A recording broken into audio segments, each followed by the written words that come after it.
welcome, everybody. Where is everybody? Everybody went home. And I don't know if I should continue to talk. I don't see myself. Can you hear me? Sorry,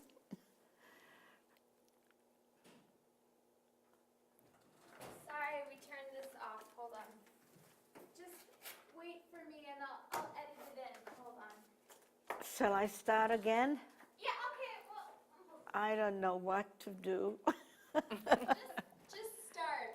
Okay, hello. Welcome to the Plays the Thing, which really should be the Judy Sleed show. Anyway, I have a wonderful guest, Debbie. Deb McEneany. Deb McEneany. I used to have a neighbor called McEneany, so it's going to be difficult, McEneany. Well, from what I hear about you, you are a wonderful, wonderful person. You have so many different sides. Let's start with your shirt. Well, I'm here to talk with Judy about my favorite hobby, which is the Artists and Writers Charity Softball Game. Yes. And this year's our 65th. I've been playing softball with these guys for 38 years, a little bit, not really playing, but playing to my ability. But anyway, this is this year's custom shirt. The writers are going to be black and the artists are going to be white, so I decided this year I needed to represent both sides to be fair as the organizer.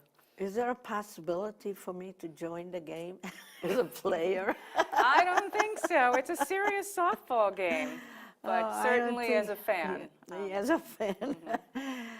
Yes. It's a lot of fun. The game this year, as I said, is going to be our 65th. It's this Saturday. It's Saturday, August 17th, at 2 o'clock in Herrick Park. And the batting practice is at noon in East Hampton. We're having a party the night before here at LTV Studio for the first time. We're really excited. Fundraiser, it's right? a fundraiser. It's all about fundraising.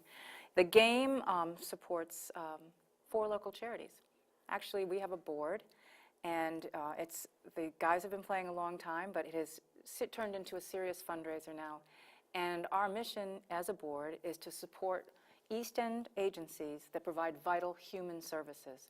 So we support East Hampton Daycare Learning Center. They have 100 3-, 4-, and 5-year-olds there every day. They're our longest recipient. The Adolescent Center for Phoenix House in Wainscott. They have about 45 teenagers at a time there, getting their GEDs and reclaiming their lives from drug abuse. The Retreat, the only battered women's shelter on the East End, and East End Hospice. And of course, East End Hospice just provides such great comfort and caring for so many families at the end stage. But we feel that the collection we have of charities is like a full circle of life from the children to the end. So we're really, really proud to. We've been giving $15,000 to $20,000 each to the charities.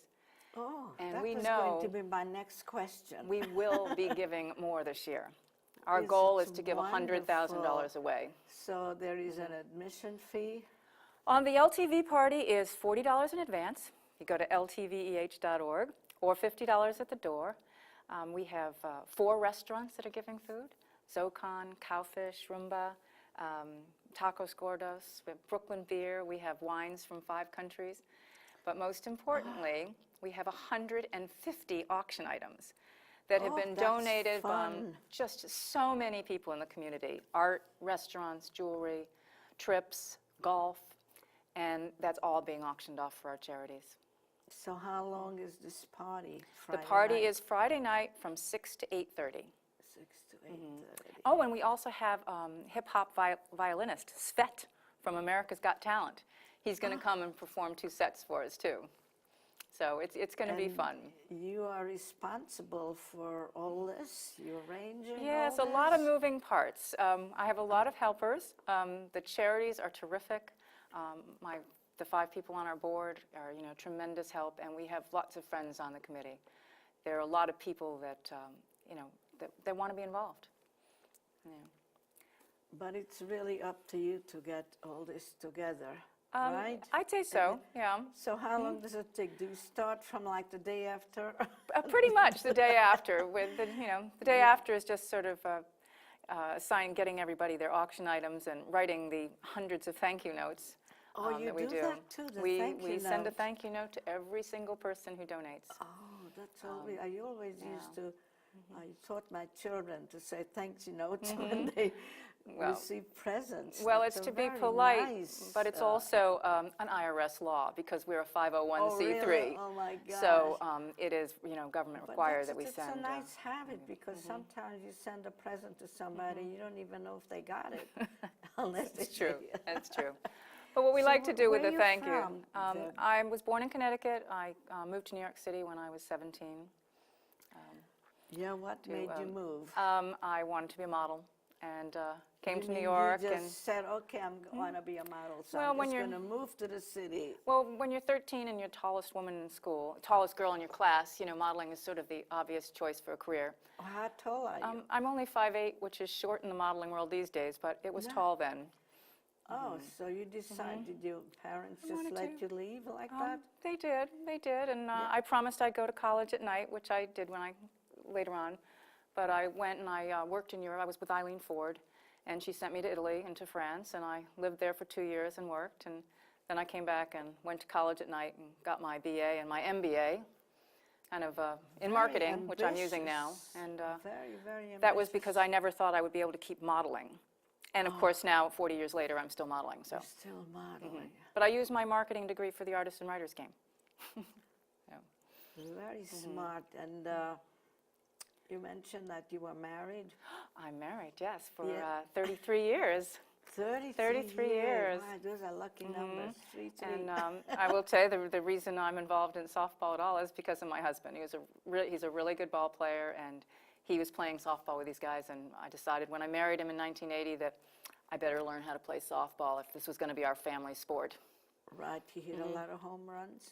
Yeah, more of a placement hitter, could hit it wherever he wanted to get a hit. So, not a home run hitter, but a smart batter, we'll say. Oh, so he's also in, which part is he in? Well, my husband, he plays for the writers, but he ran the Phoenix House Foundation for 30 years, which is why Phoenix House is one of the recipients for the Artists and Writers game.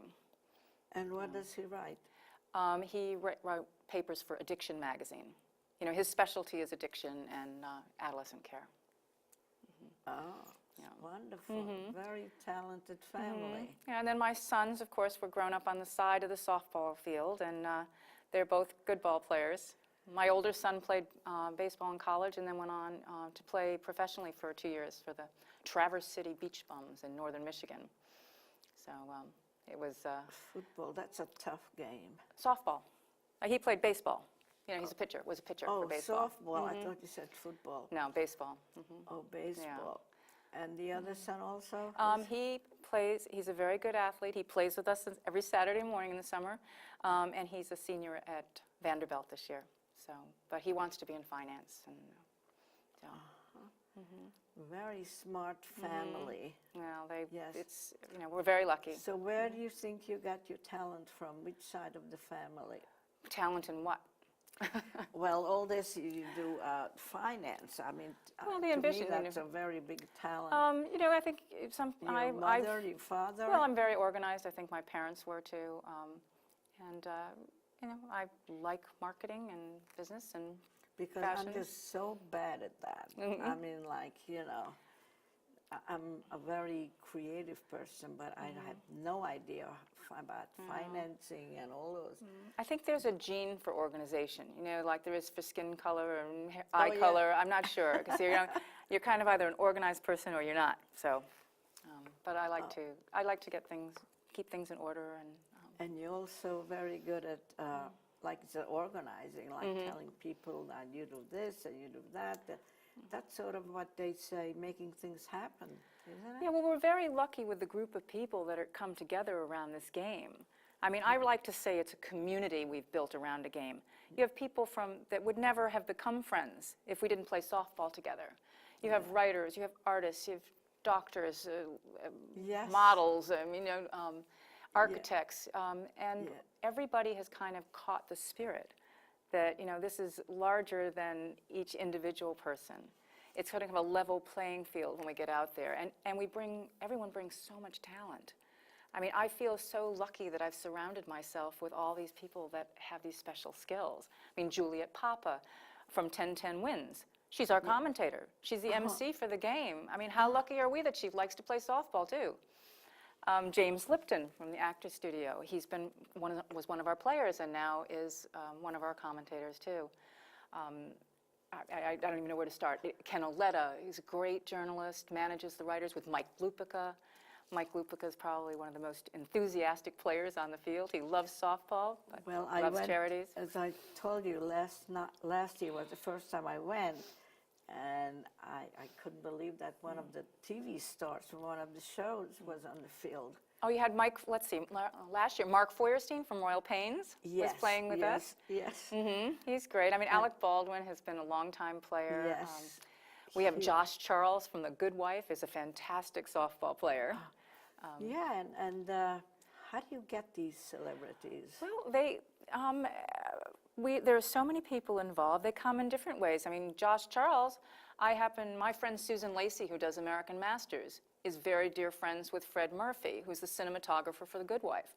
And at a dinner party a few years ago, I said to Fred, oh, does anybody on your show, I love that show, does anybody play softball? And he said, I think Josh might. Next day, I got an email from Josh. I love to play softball. And he came, and you never know for sure if they're going to really be a good ball player or not. He came, and he was MVP that year. I mean, he was a great player. So you just get the word out. Like this year, Ed Burns used to play with us, and he used to play for the Artists. And I don't think he's played for about 10 years. And Mike Lupica ran into him and recruited him. So now Ed Burns is playing again, but this time for the writers, because Mike Lupica is a writer, and he recruited him. And Ed is bringing his brother, Brian Burns, who writes for the Blue Bloods, which is, again, a terrific TV show. And word is he's as good a ball player as his brother. We have, a list of great umpires. If you were at the game last year, were you there when Bill Clinton came? Yes. I know. That was a great moment. Yeah. Well, he had umpired for us when he was governor of Arkansas. Oh. And last year we had a rainout, so the game was delayed a week, and we lost 9 of our celebs. Yeah, Alec Baldwin couldn't make it. Yeah, 9 people couldn't make it because they had other commitments. And I called Bill Clinton's office because I knew how much he loved the game. And I said, I know he's out here. We could really use him to come by, and they wouldn't say anything for security. And he came by, and it was a tie game. The moment he walked on the field, the game stopped. Yes. I've never seen anything like that. Yes. It was terrific. Was a great moment, yes. And he was wonderful. When I was archiving the show that we just did at Guildhall, the 6-week show, the museum show, which was celebrating 65 years of artists and writers softball. It was called They Played in the Game. I went to the East Hampton Star, and Jack Graves, longtime player and supporter, let me go through all of his old contact sheets. And I found photos of Clinton holding Chelsea when he was umpiring, when she was a little girl. And he loved the picture so much, he signed it for us for the show. And he said, can I get 2 more copies? One for me and one for Chelsea. So he has very fond memories of the game, as do most people who've been involved. Justice Stephen Breyer, Supreme Court Justice, was an umpire for us one year. This year, we have umpiring Commissioner Ray Kelly, the police commissioner of New York City, is going to be one of our umpires, along with Matt Lauer, who's the host of the Today Show, and Judge Lowe, he's a state Supreme Court Justice, and Dan Martina will be our starting umpire from Dan's Papers. Oh my gosh.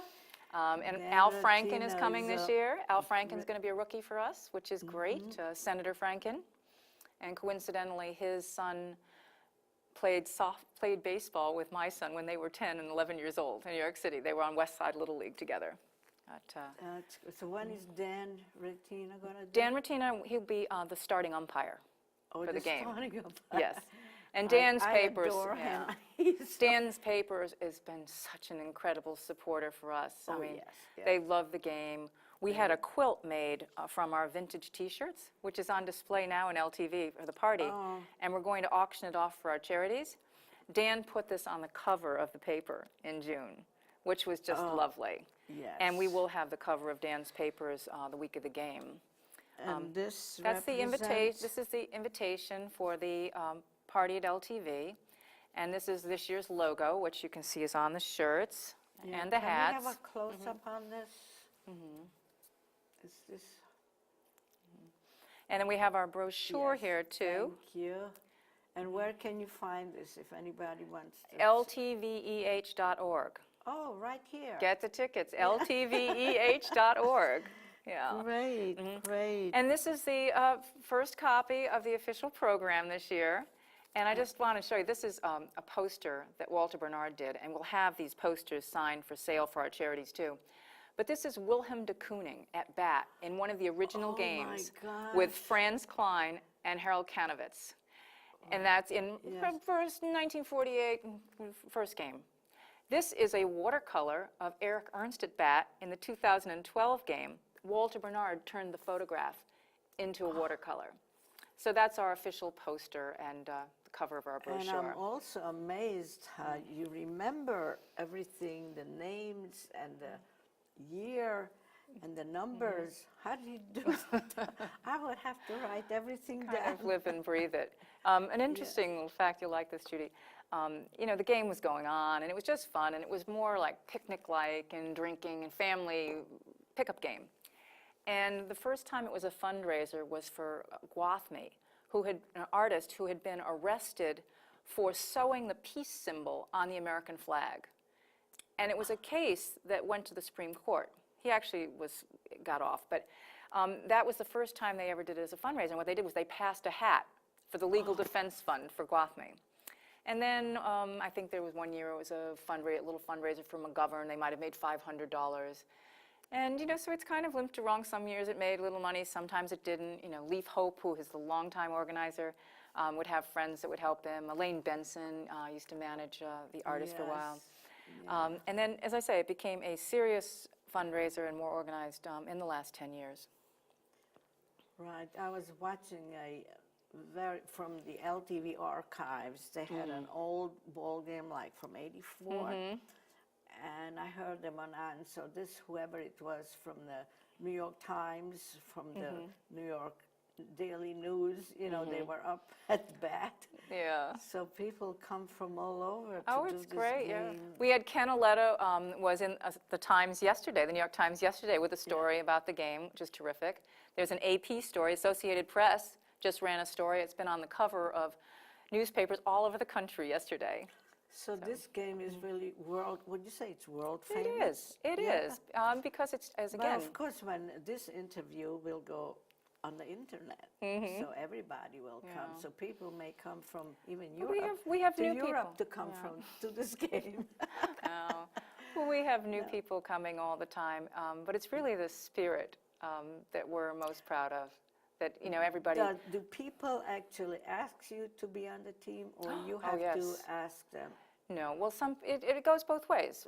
We have people coming to us all the time that want to play, and we have to say the rosters are set. I mean, the rosters are very long. You know, you can't. There are only 10 people on a field at once, and we might have 30 or 40 people on the roster. People in the dugout. Yes, so you do, and you know, some people just get an at bat. Some people even come. They just are happy to be on the roster and have the shirt and just be part of the team. They don't really care about playing. So how many people you involve in one team? Between 30 and 40. 30 and 40. There are. I so- mean, it's. Yeah, because you have to have backups, like in case of an injury, they can't Yeah, go I back mean, on the game, so And I say it has the to one, be replaced. right, but also the people that have gotten, you know, that really understand it's a fundraiser. They want to be there just to be part of the camaraderie. You know, if they play an inning or two, it's fine. There's some, you know, and that really, you know, want to play the whole game. And there's a rivalry and an intensity that's gone on for as long as it's gone on. One of my good friends who's in every game is Russ Blue. Oh, Russell, yes. Yeah. Yeah, he's great. In every game, and he loves it. Yes, he does. He and Eddie Hollander and Mike Lupica, Eric Ernst, they're devoted to this game. I mean, some of the guys will say it's the best Saturday of the summer. But they relive their childhoods in a way. Their adolescence. They get out there and they're playing ball, and you know, they're playing ball for an audience too, which is kind of fun. So if anybody wants to be in this game, they have to call you, and you have to sort of screen them when We you kind want of them? do, and what I say when people approach us and want to play, I said, well, you know, we play every Saturday in Sag Harbor. If you're really serious about playing, that's the best way to get to meet the captains and to get to know people. And quite honestly, if they can play ball, they have a chance of getting on the team. If they're not such a good player, unless they're very, very well known, they're not going Yes. to make the team. Right. But that's what we do. We try and have So people you come have on to Saturday. audition. Kind of. And the way Leif always did it, Leif Hope, would be he would just say, have them show up for batting practice, and then he Yes. watches them for the first 2 hours. Wow. And Leif understands the game better than any person I've ever met. He No, can I tell think by my someone my holds a son is ball or a better. bat right away, or how they walk, whether they can play ball. Because he just is that knowledgeable about the sport. Yeah, well, my son is really the best. He's been doing statistics for the game, for NBC Okay. and for Bobcasters. Right. So he's in Texas right now, visiting with his children. Okay. Very good. And your grandkids. Very nice. Yes. Good. So I'm so happy that I had a chance to meet you and telling me all about this, how you go all about, because a lot goes into it. There are a lot of moving parts, you know, between the Guild Hall show that we had for 6 weeks and archiving it. One of the what things I think is invaluable now to the history of this game is that we have the alumni player list done. There are Yes. 420 people who played in this game.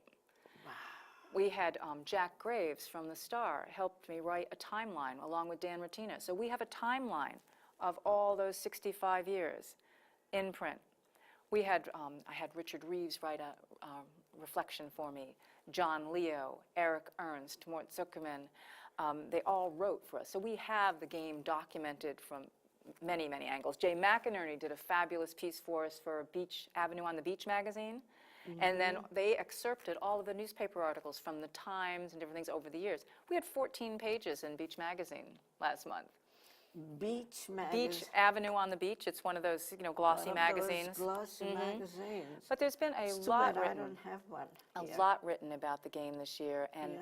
Leif and I and all of our board feel very strongly that we've gotten our rightful position on the East End now. Like, we've finally gotten the respect this game deserves. Yes, yeah. I know Mayor Rickenbach really appreciates what we do for town. He's a good friend to the game, letting us take over the center of East Hampton for one day every summer.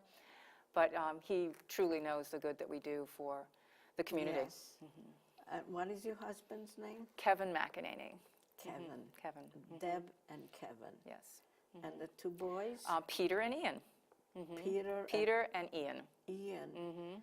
Yeah, that's a very unusual name, Ian. Well, it's an I know Irish some- name. I think, you know, so. Really?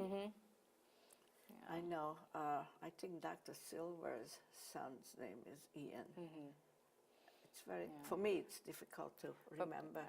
But I'm my family, Hungarian. my family puts up a lot. They live and breathe the artists and writers game, much to their dismay. I think my husband thought he would be calmly retired, and now he's become my consigliere. Having, you know, spent his life in the not-for-profit world running Phoenix House, he, you know, just knows everything that you need to know about running a not-for-profit. So he makes sure that we follow the letter of the law in what we're doing. So, but, and, you know, has... Well, there is a difference between not-for-profit and is another name. Yeah, yeah, not-for-profit corporation is very different than a regular corporation. You have a lot, Yeah. you have different fiduciary responsibilities. Yeah. Like not-for-profit and non-profit, they are two different things, No, right? they're the same. Those would be about the same, yeah. Well, But, you know, it's important that, as I said earlier, that everybody be thanked. It's important that you really keep everything open, you know. So oh that- yes, I'm sure it's very legitimate, and it's wonderful the way it mushroomed into this. It is, you know, we have enormous- such great help. We have like Fred Graver, who is on our committee and is an executive at Twitter. he opened a Twitter account for us. So we tweet now. Twitter We have a Facebook and account. Facebook And, you know, Twitter. Sarah Ernst and people have, you know, they Facebook for us. So, I mean, Yeah. I get these little announcements in my email. Oh. You know, 7,000 people looked at your Facebook page this week. I mean, I get weekly accounts. And, you know, I get little notices about how many people tweeted us and did different things. So I'm being a little bit more old-fashioned than these people. I look and I said, oh, let's say Montauk Sale, they tweeted us. They liked the Artists and Writers game. And then East End Golf tweeted us. So what I did was I looked up their phone number and I called them up and I said, oh, I see you liked us on Facebook. Would you like to give something to the auction? And the response always is, oh, we love that game. Of course we'd like to be part of it. So I'm kind of using Twitter and Facebook in an old-fashioned way by looking up the phone number and calling people. I still don't know what a Twitter and Facebook and all that, and I don't know what happens when so many people are on the site. Is that good? Yeah, I think it's good. Well, you know, the old adage, it doesn't matter what they say about you as long as they're saying something. As long as they spell your name right. Yeah, I of course hope that people are saying good things about what we do. Oh, I'm And it's sure kind of, it's is. sort of a fine line too, Judy, because this has exploded. It's become a very big thing, and we will. It's a I'm big pretty thing, sure and we it's a will give fun thing. $100,000 away this year to these agencies. It is amazing. But we don't want it to get so big that it loses its intimacy. You know, it still Yeah. is a family. It's, you know, a community we built around the game. So it is a bit of a fine line to keep that homey kind of feel to it and not let it get too Well, polished. I think you're doing a wonderful, wonderful job, and I'm so happy you took time out and talked to me and tell the world what you're doing. No. So I want to say I didn't have time to go to my hairdresser today, so this is not Lupita's job, not mine. Oh, look at mine. I should have worn my baseball cap. And I want to thank all my underwriters, without whom I couldn't have this show possible. And don't forget to tune in. Out here in the East End, I'm on every day. And even in Manhattan, you could tune in Tuesday evenings at 5:30. And a lot of my shows can be seen on YouTube. Well, that's very modern of you. Yes. And I'm looking forward to the ball game. And come to our party, Friday night, LTV. I will 6 come. to 8:30. Am I invited? I'm officially inviting you, Judy. Oh, thank you, and I hope.